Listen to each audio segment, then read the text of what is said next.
Good morning. As you can see, I've been kicked out of the spare room. I'm in my half decorated office, which I've got to go round and buy some furniture for. So it's in and out all the junk shops today, try to find some furniture. I'm rather excited really, because I've now got this office and I'm able to decorate it how I like. So I've always wanted a world map. So, you know, I love world maps. And also pictures. I've got some lovely old pictures of old Dover and stuff. I've always wanted to put them up, but, you know, because my wife don't really like them, I've always, I've just kept them aside, you know. But now I'm going to get to put them all up. Maybe I'll show you all these old photos of Dover, some of the history. It's lovely, it's interesting. Anyway, the reason for this video is about record keeping. Record keeping. You know, I've experienced something that I think ain't right, and certainly doesn't sound like a Christian charity in the way that this record business. Anyway, while at my judicial, I was told that they had a 10-page document documenting all my, like, I don't know, whatever it is they consider I've done.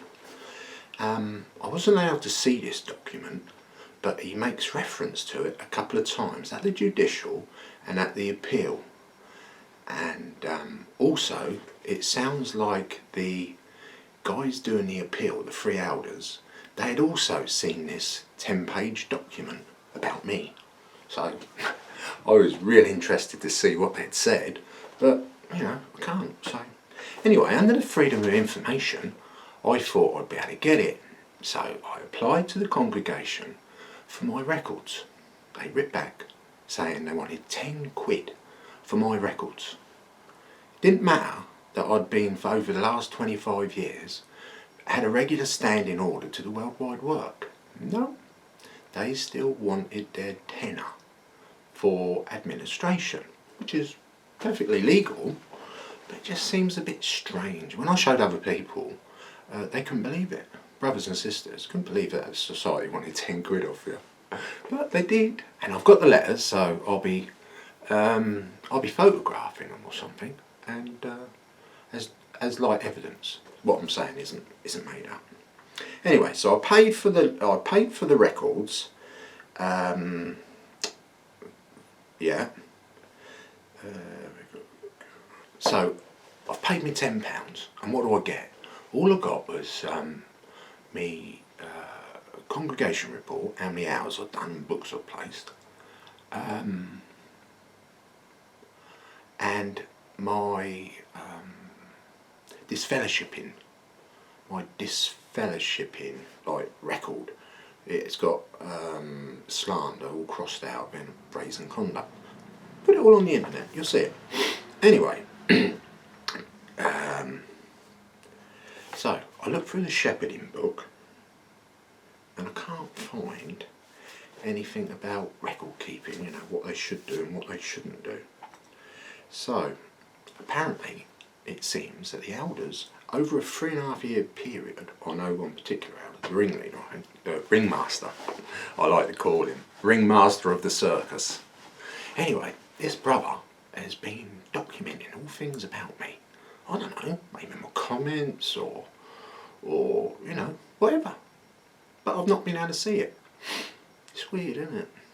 You know, when you look back, I'm sure I heard the society mention about the Magna Carta and what it is for, and how, you know, what an historic document, people are able to see what they're charged for, able to defend themselves, able to face their accusers.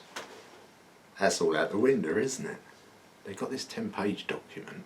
I don't know what's written, but I got an idea because of having, when I was at the police station, they showed me a nice big thick pile of complaints about me.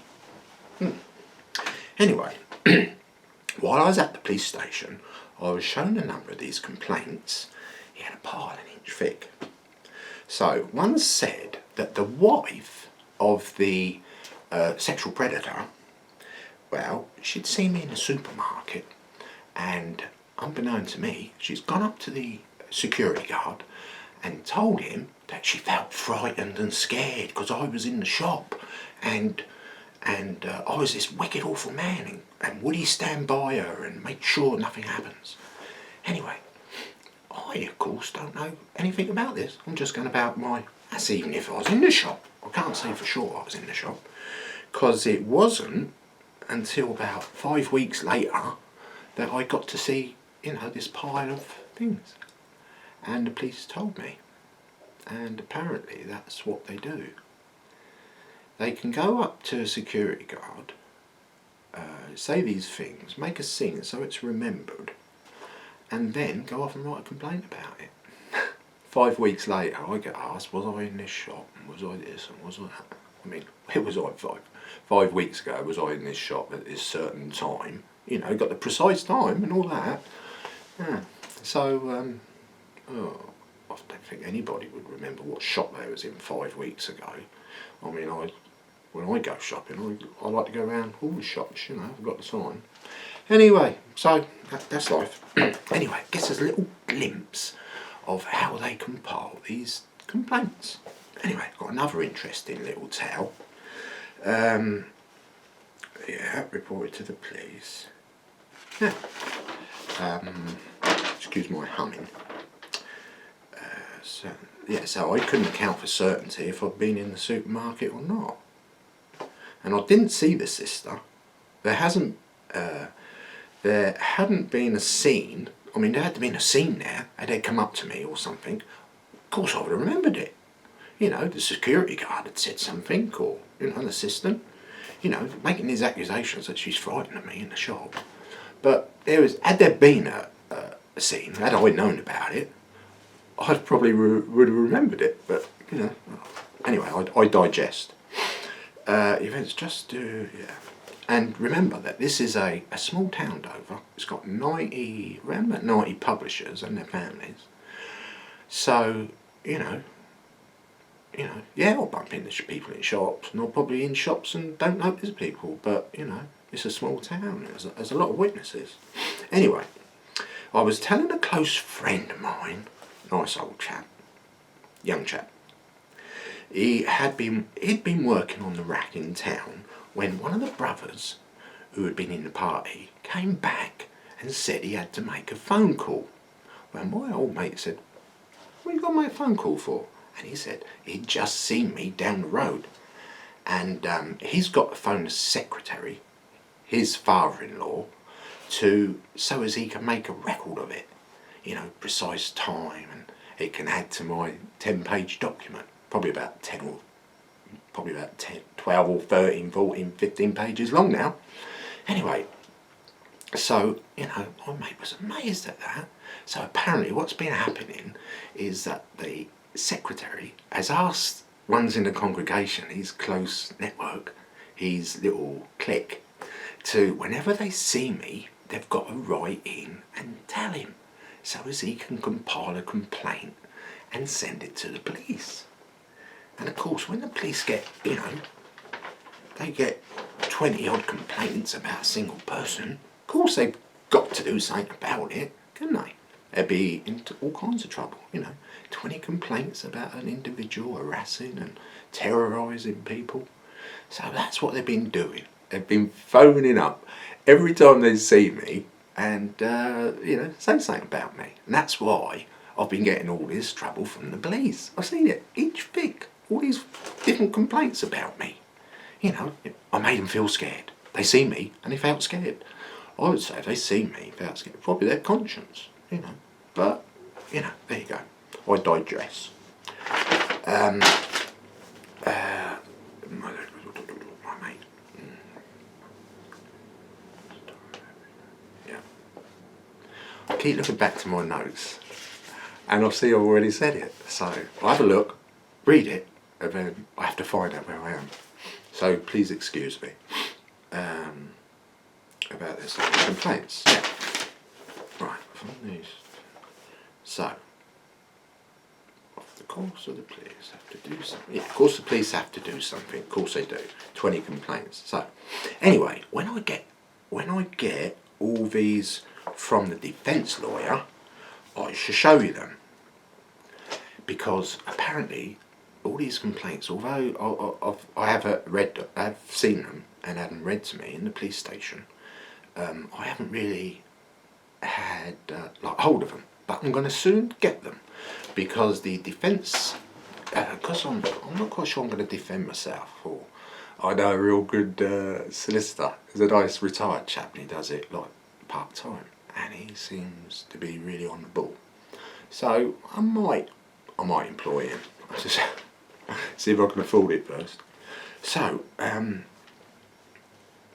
yeah, on this 10-page document, as I've said, is mentioned at the appeal and the thingy, along with other things. So what I'm going to do is cut them out and try to put them at the end of this tape if I can, so we can see they keep saying about this 10-page document.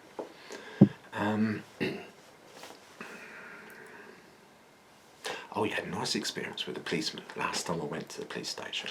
He's a young lad, and he hadn't been, well, yeah, I've witnessed to him like previously. Anyway, this time he was as nice as pie. He was going to get me out the police station. 10 minutes. Nice. Won't have you in here long. They're going to get you out. Anyway, when we're leaving the police station, I'm having a chat, and he says, look, all I can say is that I'm much better informed now about your case, but that's all I can say. So I think he's either, looked on the internet or something, but he's much more nicer. Not that any of them have been horrible. I've had a lovely chat with them. I have had wonderful experiences talking to the police in the police station. Over 20 police, 4 or 5 solicitors, and of course all the other guys who are looking after you and in and out. I've told them all about the Watchtower. And why not? They're a dangerous cult, and they're recruiting right under our very noses. Terrible. Anyway, I digest about my case, and that's he says overall. Yeah, right. Done that already. Now, so. Yeah, I've been in the court as well, of course. I wouldn't say I gave a wonderful talk. I certainly gave a talk, and they could shut me up in front of the press and the other brothers who was there to spy on me. Anyway, so it's 2, and I've got another 2 court appearances coming, so I'm looking forward to that. Now I've got my banners, all my stuff outside. People want to come along, getting in touch with the newspapers. So, yeah. Shepherding book, secret letters. Yeah, and in my defence, of course, I'm going to use all their secret letters and the shepherding book, and I'm going to bring it all out. Looking forward to it. I'll go right to, I don't mind pushing it right on, So, interestingly, I've heard, oh yeah, it's interesting, I heard that the police had gone around, I'll take some photos of girls accepting my flyers downtown. They're all happy to have their photo taken. Anyway, a police officer apparently had gone to the house of one of these girls, and when I asked her at the door, about this flyer, and she said she had, and she thinks she's thrown it away. The police then asked if they could look for her dustbin. Would she search through the dustbin to get this flyer? Anyway, I thought that's interesting, because I'd posted all these flyers through the elders' letterbox and all the neighbours, in their little area. And on the back, I printed their pages from their letters, 2012 and the previous one, telling them how to delay search warrants and such like that, and our elders and servants if they've molested, page 38 of the shepherding book. It's on the back. Anyway, what I think's happened is, although they've complained about me sticking stuff in their letterbox, they haven't actually handed it over to the police, because they must feel they can't share this secret information, not to the police, heavens forbid. So now the police have had to go out and try to find one of these leaflets, and not there's been any secret. Last time I was at the police station, I took all my flyers, and I'll put them all out on the bench. They couldn't help but look at them, which of course was my plan. Anyway, exciting, innit? Well, shall try to keep you all informed. And what I've been doing, and it's been rather a lot of messing about really, you know, like cutting out little bits to show their lying and stuff. But obviously I've had to do that because there's some things in there all about child molesting and child abuse, and names are mentioned. It's all pretty damning, these tapes. So I can't play the whole of the tape because there's brothers and sisters who, you know, certainly don't want to do anything, you know, don't want to embarrass them or whatever. Certainly not without their permission. But it all ends up in court. Maybe they'd be happy to have my tapes because, you know, say other people are involved and they're talking about a couple of child molesting cases. So anyway, what I plan to do is, if I can figure out how to bleep out all that I don't want to, you know, like names. If I can bleep out all these now, then you can listen to a whole lot of tapes, you know. I'll play the whole lot, but it's a lot of tapes. But I mean, if you like listening to elders, you know, stumbling and you know, tripping themselves up and, you know, in a rush to do someone harm, you know, it's quite an interesting listen.